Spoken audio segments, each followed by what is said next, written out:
You know you can get yourself some pretty damn good friends, man, that are into the same thing that you're into, man.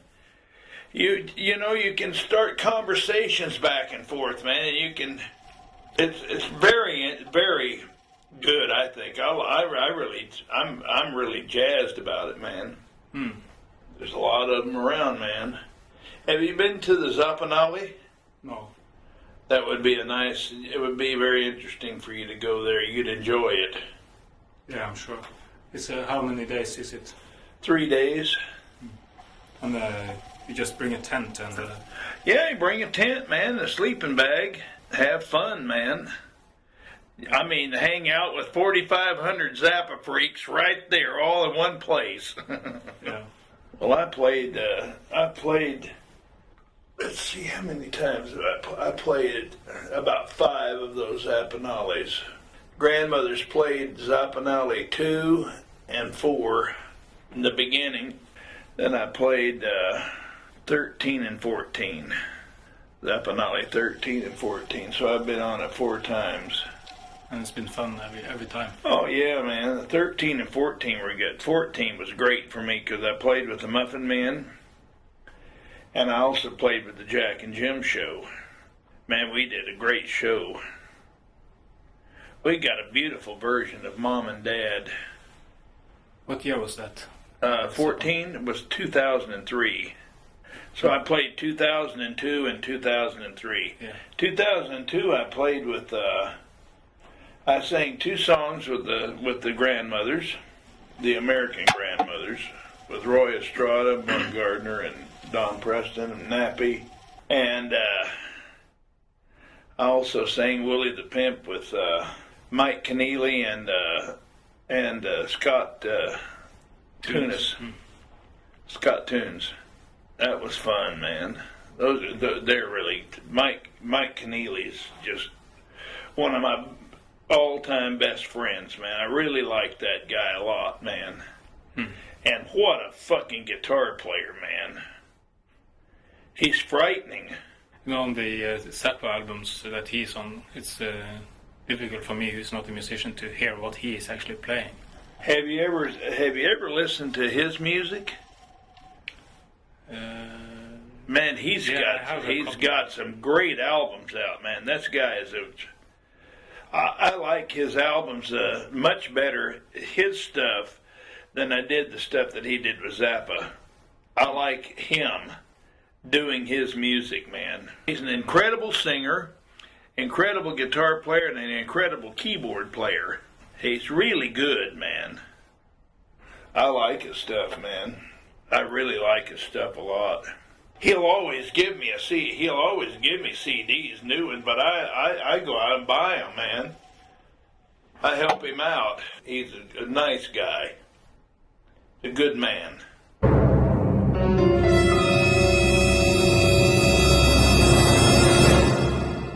Did you see the Zappa Plays Zappa tour? I haven't seen it, no. I wouldn't even bother. You don't know anything about the project, or not much? I know a little bit about it, man. I don't know that much, and I don't want to know that much. I don't get along with Gail Zappa, man. You know, so therefore I don't have anything to do with Gail Zappa or anything that she's doing. And I want her to forget that I even live, that I'm even alive. I've had nothing but trouble with that woman, and I don't need any more of that shit. I don't want any, and I don't need it from her. It seems like several people are, they don't like her. Well, I don't, and I've known her for a long fucking time, man. I introduced her to Frank. It was a big mistake. He wanted to meet her. I knew her before he did. She worked at the Whiskey A Go-Go in the office. What's the main problem with her? She's a cunt. Simple as that. Just problems with her, man, about... they ripped us off big time, man. And we had to sign away all this shit. We had a fucking lawyer that just... That was in the 80s. Just thought it's bullshit. Huh? Was that in the 80s? 90s, it ended the early 90s. The record business or music business, lawsuits like that, they are just there are settlements. Or what happened with that? Well, we made a settlement with him. We had to sign this paper stating that we had no future claims on anything after that. And then right after that is when all the stuff started coming out on CD, because this is way before CDs were happening, man. So we got burned on the CD thing. And that's where he sold it, especially when he died, man. I mean, they fucking sold... All that shit was redone again. It sold much better than the first round ever did, or the second round, or the third round ever did. You did just one settlement, or was it drawn out? One settlement, and it wasn't very much money. In general, what do you think of the way that Zappa did business? He was a hard businessman. To everyone. He was a businessman. Whoever he's doing business with, man. It's in the United States in that time. It's surprising to me that a guy who has hardly any education or anything can do all the things that he did. Self-taught. He was a very smart man. A genius. He was a very, very focused man. He knew what he wanted, and he was going to get it no matter what happened. No matter who he had to step on, it didn't fucking matter. And you know, I appreciated that out of Frank. To tell you the truth, man, I always loved Frank Zappa, man. Even with the lawsuit and with all the fucking troubles and with all the shit and all that, it doesn't even fucking matter, man.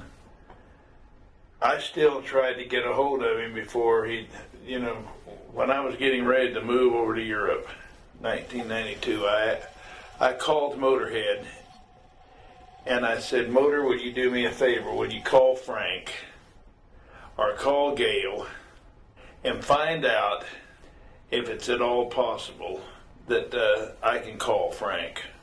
I'd like to, you know, wish him good luck with his problem, and you know, basically what it would have been at that time was just, hey man, it's been a pleasure knowing you.